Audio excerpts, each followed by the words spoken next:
Medtronic technologies impacted more than 72 million people in the last year, equating to 2 people every second. Harnessing the power of technology to take healthcare further, each technology has unique benefits designed to serve patients. The goal of this program is to get closer to the patient and delve into the challenges and impact of each technology in practice.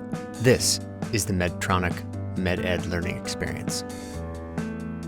The McGrath-Mac video laryngoscope and McGrath-Mac disposable laryngoscope blades are intended to be used by trained and licensed individuals to gain a view of the vocal cords during medical procedures. Medtronic's medical education programs are offered to provide attendees education on the FDA-cleared indications and use of our products when applicable. The contents and conclusions of the following program are solely those of the speakers unless otherwise cited. The speakers are responsible for all content and necessary permissions. The speakers received funding from Covidien LP, a Medtronic company, for this speaking engagement. For this segment of the series, a discussion on safe airway management. What type of video laryngoscopy do you use? To help provide insight into this topic is Dr. Felipe Urdaneta, academic anesthesiologist at both UF Health and Gainesville VA Medical Center. You're wondering, well, I'm not going to tell you something that is not possible to tell you, but I can tell you my observation and my own personal input may be biased, of course, and it's anecdotal, but I can tell you that to me, the traditional curvature devices have many advantages over the hyperangulated devices.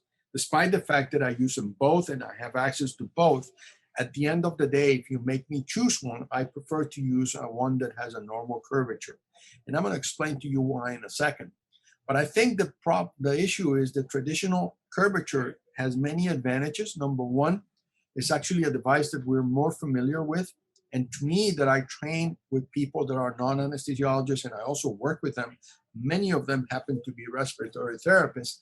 To me, since you do not perhaps intubate frequently or that frequently to become that familiar, something that you have used for many more years, to me, gives you more chance to be successful. So being familiar with the traditional curvature is important.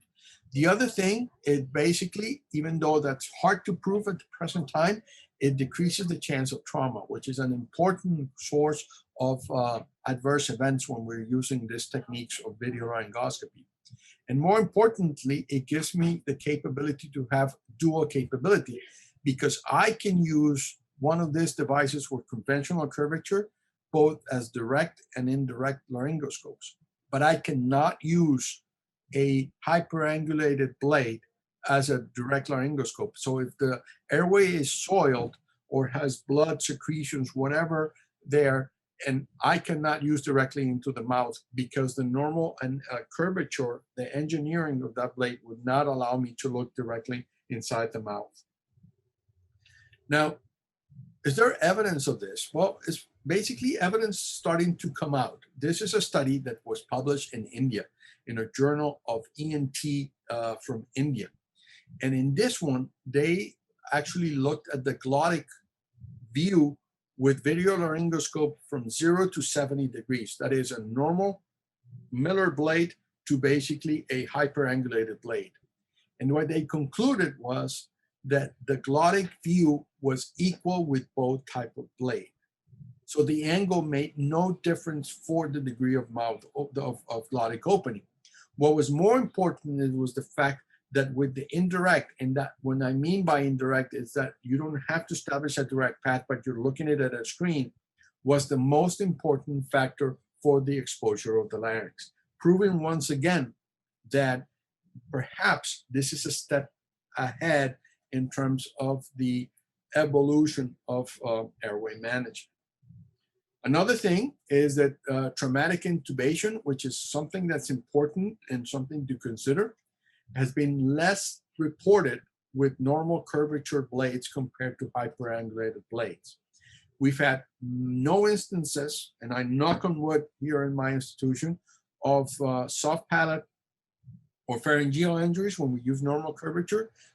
But having said that, we've had many instances of palate and oropharyngeal trauma with the use of hyperangulated blade. And the same thing happens to be and has been reported in other institutions as well. Perhaps some of you have some direct experience with this.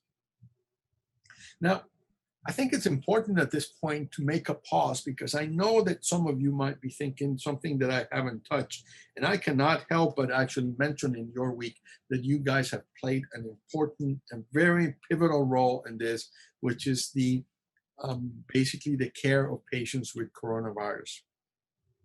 We definitely have to consider this, that this has changed the landscape and the way of what we do and how we do it.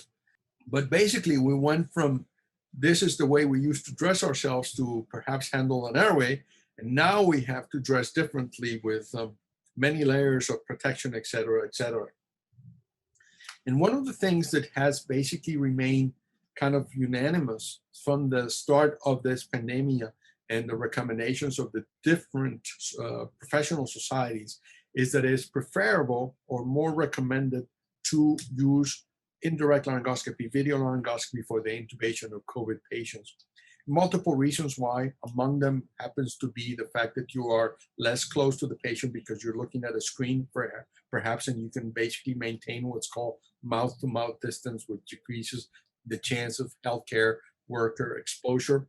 And also because of the fact that it gives you more chance to have a first pass success, which is necessary when we deal with this patients that are suffering from coronavirus. So if there's one thing that perhaps we're going to basically, that's going to remain or that has increased the profile of the use of video laryngoscopy or indirect laryngoscopy, that has been COVID-19. And I bet you, all of you that have been involved in the care of these patients basically have used or recommended or have seen that these devices are being used more often. One of the advantages is the fact that we've had to make some adjustments and changes to the airway care. And instead of having and bringing everything to the room, this perhaps is that what's recommended is that we limit the devices that we bring to the room to take care of the patient, and basically that we protect ourselves, which is an essential component, because obviously we don't want to be adding or be added to the negative implications or adding to the statistics of healthcare workers that get infected in the process of our work, and specifically of airway management, because obviously airway management is considered still, even though there's some controversy about it and new evidence is coming out, is still considered an aerosol generating procedure. So you will see that basically most, if not all of the guidelines recommend and are recommending the use of video laryngoscope as a first line device when we take care of these patients. That doesn't mean that you still do not use direct laryngoscope if you're more familiar with it, or if that's what you have, or if there's huge amount of secretions that are going to overwhelm the optic lens of your device, then of course direct laryngoscope is still indicated. But that's why I prefer to use the regular curvature, because it allows me to have a dual capability in one single device. Now, another thing that's important is, if you think about it, is that it's very important when we're dealing with, especially nowadays in the era of coronavirus, that we take care of our equipment, and that our equipment basically gets treated accordingly after its use to prevent cross-contamination. So one of the advantages of most of these devices, specifically the portable devices that we use for laryngoscopy in COVID patients, is the fact that they're simpler to clean, much more simpler than the ones, the towers that we use, for example, in the operating room. So the simpler the device, the easier it would be to clean, and the less chances of having then cross-contamination afterwards. I am particularly biased, of course, something that I've been using for the past 4 years. Like I said, I have access to all of the others, most of the others devices. And one of the things that I like about the McGrath itself, which is besides its portability, lightweight, etc., and versatility, is the fact that it's very simple to set up and process. It's very simple to clean, because it basically you don't need to clean and sterilize the blade. There's no need to think about the cable, because there's no cable involved. There's no external monitor besides the one that's basically at your handle. There's no need to have a special stylet. It's very simple. You just open and peel your cover of your device and hook it up to your blade. And what we hook is we call the skin, of course, of the device, and we call it the skin because it looks like a serpent, of course, and it's basically very easy to set up and dispose and be ready for the next case in case you need to intubate more than one patient, or you need to re-intubate in case there's a problem with the original intubation itself, in case, for example, a cuff ruptures or there's a malfunction of the cuff or whatever.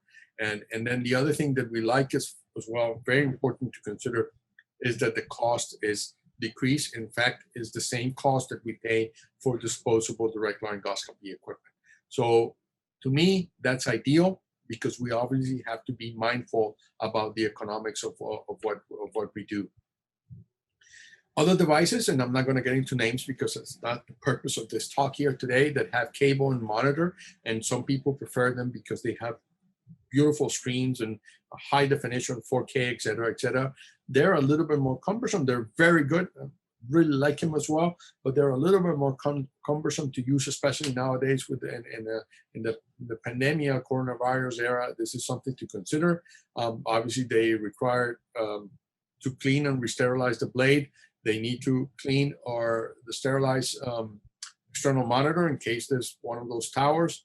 Some of them are recommended to use a special stylet. Some of the time that stylet is reusable, so that enters into a little bit more problems.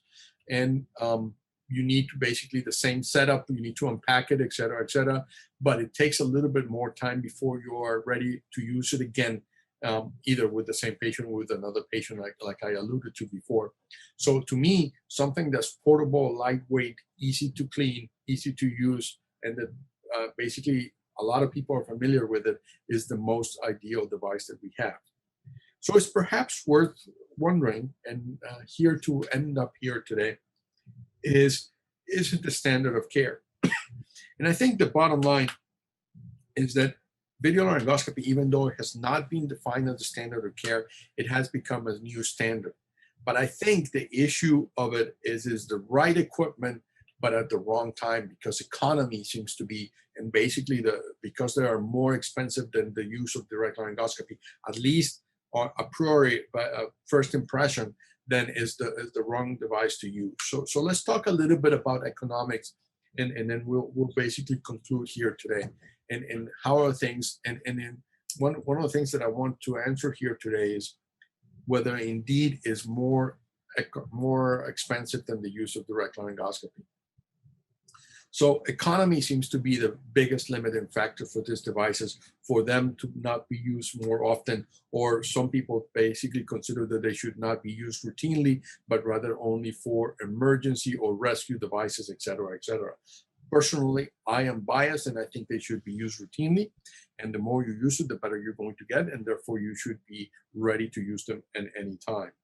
So number one, and I alluded to this before, they are part of the ASA algorithm. So if you do not use them and you like not to use them, keep in mind that we may actually then question you as to why you did not have it available. It doesn't mean you have to use it, but having available, since it's part of the difficult airway algorithm, and it's also part of the, basically, as I alluded to, part of the suggested contents of the portable storage unit for difficult airway management that the ASA recommends.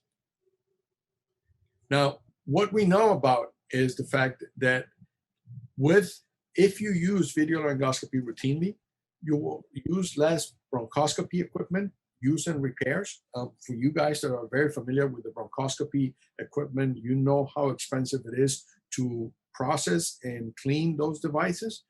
And perhaps the use of video laryngoscopy can make you use them less often, only when it's needed, and therefore decrease the amount of money that is spent on repairs, et cetera, et cetera. The same thing is, since it increases the sensitivity and effectiveness of intubation, that you actually have to use less use of rescue techniques and devices, and therefore decrease the cost of that. Because every time that you open another piece of device, for example, an exchange catheter or a bougie or something, that implies obviously increased cost.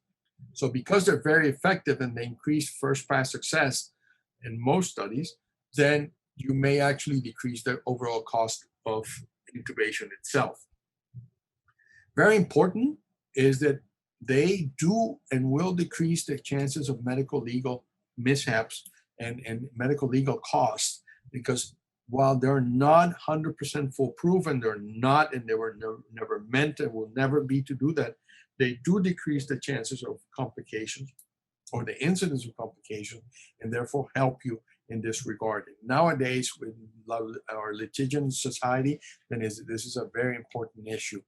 And also, basically, I believe that even though pound per pound, there may not be the same in cost, and indeed it's cheaper to buy a direct laryngoscope compared to an indirect or video laryngoscope, the cost overall will be more with the use of direct laryngoscopy. Let me show you a couple of things. Oh, and before I go any further, I think not having them is a principle of false economy. As you know, the false economy is an action that saves you money at the beginning, but which over a long period of time results in more money being spent or wasted than saved.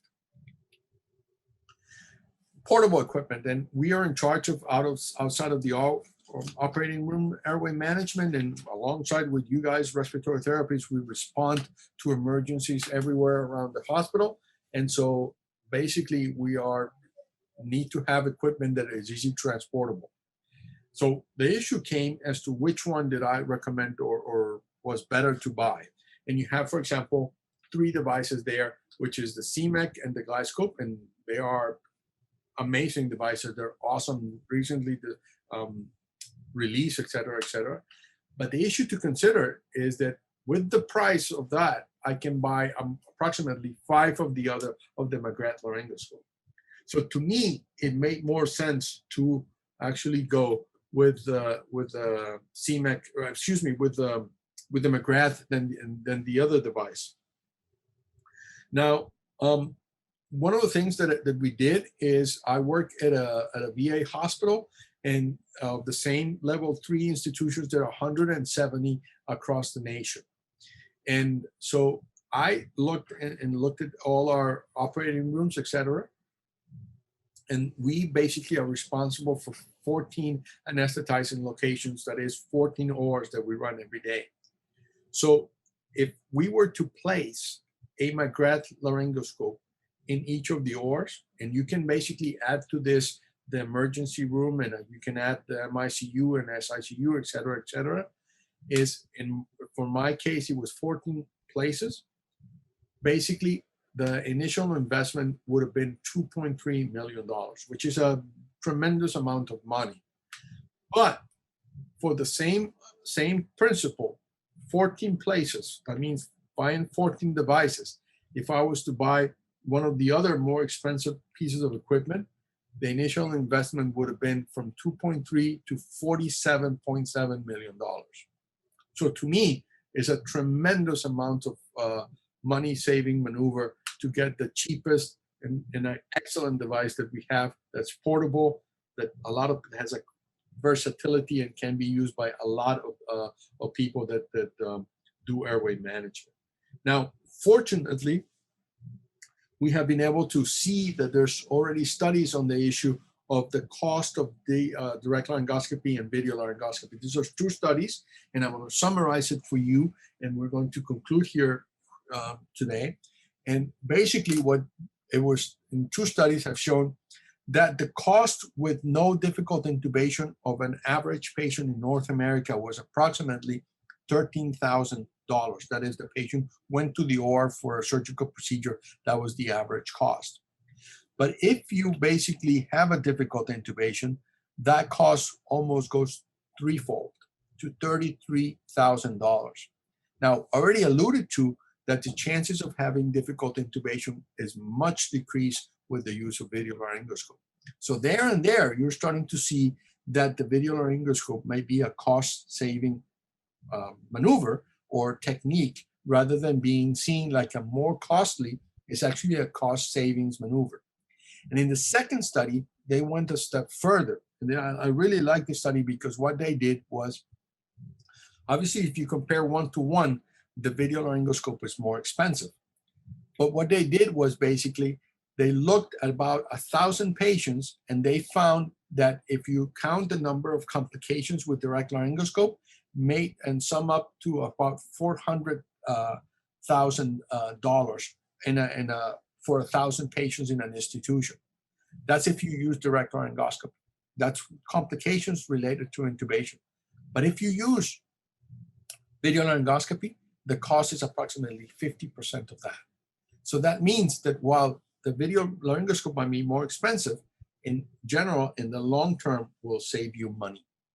Now, we are in the process of going to peer review on a different study in which we looked at large databases. We looked at approximately 72,000 patients, that surgical cases.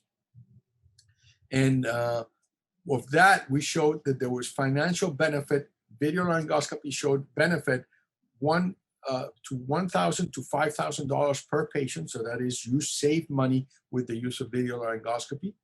You decrease the number of admission days by 1.1, and you basically have less chances of ICU admission if you use video laryngoscopy. So overall, once again, while it may seem that it's more expensive, in reality, what it's doing is saving you money. Please tune in next week for a new segment from this series wherever you find your podcast. This is the Medtronic MedEd Learning Experience. Thank you for listening.